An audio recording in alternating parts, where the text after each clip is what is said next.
Have you had the pressure washer experience with your podcast? Today I'm going to talk about how my recent experience with a pressure washer might connect with you as a podcaster, and maybe there's something that all of us can learn from this. What's happening, podcasters? I'm Brian Ensminger with another episode about podcasting on my journey to personally help 1,000 podcasters launch, improve, and sustain their shows. Today, I was using a pressure washer for the first time to clean our driveway. And I'm going to share the story of what happened when I did that, and I think you're going to find some key insights for your podcast. Now, I was washing the driveway for the first time, and I had never done something like that. I would have rather hired it out, but we were able to buy a brand new pressure washer for about $150 versus hiring somebody for somewhere more like $500. So we thought, we'll save the $350 this one time, and then we can continue to reuse the pressure washer to do this ourselves. So that was the logic behind why I was doing that. It had been a really long time since I had used a pressure washer to do much of anything. In the past, I'd used them to wash cars and stuff like that, but never to clean a driveway. So I was learning something new. And also, I'd never used a pressure washer exactly like this one before, and I really wasn't very good at it. I'll go into that in a little bit more in just a second, but I really wasn't very good. And honestly, I had other things that I probably could have and should have been doing because I'm behind on a bunch of stuff. And it also wasn't actually something that I wanted to do. There's value in doing things when you want to do them, even if you're not necessarily the best person for the job. But that was not the case here. This was a budget play. We wanted to save the money, so we did. Maybe you've had that experience with your podcast. For a lot of people, I think it's probably the editing where they can do it, and to save money, they are doing it, but they're not necessarily interested in doing that long term. Maybe it's with the gear. Maybe you're working with a microphone that's maybe not the one that you would have used, but because of budget constraints, you're using that. Maybe you did buy all the stuff that you need. You've invested heavily, and now it feels bad for you to hire somebody like me to edit your show when you really know that might actually be a better way to do it. Maybe you could make better use of your time doing something else that you're good at and that you enjoy, or perhaps just hanging out with your family, and you could hire somebody like me to do something like that. That was my experience. I was doing the pressure washing. I would rather have hired somebody else to do it, but because of the budget, I was doing something different than that. Maybe also you're not actually used to the tools that you're using. Maybe you're using a brand new tool or something like that. I absolutely had that experience with this pressure washer. I had already done the initial putting everything together a few weeks ago, and then it just kind of sat in not being used for a few weeks before I got to it. But I had to hook up the hose on both ends.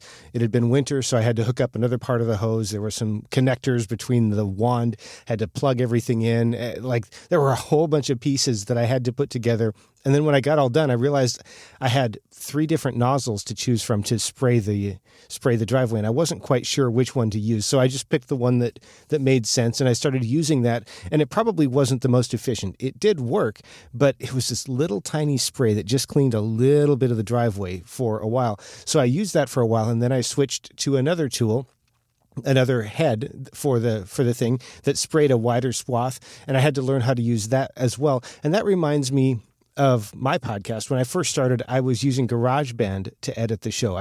I picked a tool that worked, and it's perfectly good for recording and for MIDI and for some things like that, but maybe not the best for audio editing. One of the examples is you can cut sections, but then you always have to move stuff around. It's just not the most intuitive, especially for producing a podcast. It worked, but it wasn't the best tool. Or maybe the first time that I hooked up a pair of USB microphone headsets, those Logitech headsets, to record my very first episode, and realized that my computer wouldn't recognize both of those. So I had to do some other weird stuff. Maybe you've had some of those experiences as well, as you've kind of muddled your way through getting things started. One of the cool things about podcasters, we are definitely figure it out kind of people. And sometimes we work with less than optimal setups in order to get stuff done. But as we continue to get better, we do get better. And I found that other nozzle. I got better at doing that. I started to develop a process that worked, a way to get my driveway clean. It did get done. It took me over 2 hours to do the whole driveway. It probably would have taken a professional 30 minutes to do it, but it took me a while to do that. I got done and I had just enough time to eat lunch, to shower and change, and then get ready for an interview. Now let's talk about this, because I did this thing today, And I'm wondering, does it meet my goals? My goal was to have a clean driveway, to not spend the extra money, and to be ready for my podcast and to have some family time. It met 3 out of 4. I got a clean driveway, I saved the money, I made it to my interview, and I lost some family time. So that starts to ask the question about priority. Did I have myself focused on the most important thing at the right time? I would say that getting it done was important. So I'm glad you have done that, but I did miss out on the family time. Maybe that also applies to you. What about you and your show? Think about that for a second. Are you achieving your goals for your show and for your family life and for your other areas of life? If you are, that's great. If you're not, it might be time to consider something. Can you tweak something? Can you change a priority? Is there something that you can invest in that will allow you to get that back? The next question is, was I the right person to do the job? And the answer to that is definitely not. Now, I got it done, but I wasn't the best person to do the job. I was the person who did the job, and I did it okay. And that might apply to you with your show as well. Are you meeting your goals? Are you the right person to be doing the jobs that you're doing? Do you have the right person right there? What's the point of all this? Why am I asking you these questions? Well, really, there's 2 points. First, it's very likely that if you're just starting out or you're just changing something, maybe you're changing software or you're improving your process, maybe you're getting started, you might not be all that great. The important thing is to get started, to keep going, and then to start taking feedback and looking for ways to improve. I did that when I joined Podcaster Society several years ago. And then beyond that, I also invested in specific training. I invested in Chris Curran's podcast engineering school, and that might be something that you would consider as well, as finding some specific training for the kind of thing that you're trying to improve at. The other question is there some part of your podcasting workflow that isn't the best use of your time? And if so, consider finding somebody else to do that part. For example, maybe the most important thing is for you to be making connections and making content, and the editing and the technical things aren't the best use of your time. You could hire somebody like me to do something like that, or conversely, maybe those are the best use of your time, and maybe there's some other part of the workflow that's not. Consider options for how you could help improve that and put the right person in the job to get the job done. If you found this valuable and you want to level up your podcast quickly, I'd recommend that you consider the Christian Podcasters Summit.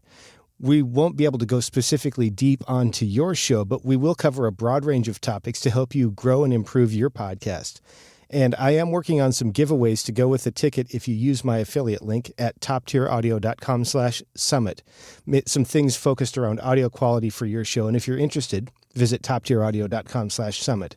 I don't have everything built yet, but I will be sure to make sure that you get everything that I've built when it's ready. And if you like this show, make sure that you subscribe using your favorite podcast app, and then tell your friends to stop by 1000podcasters.com to do the same.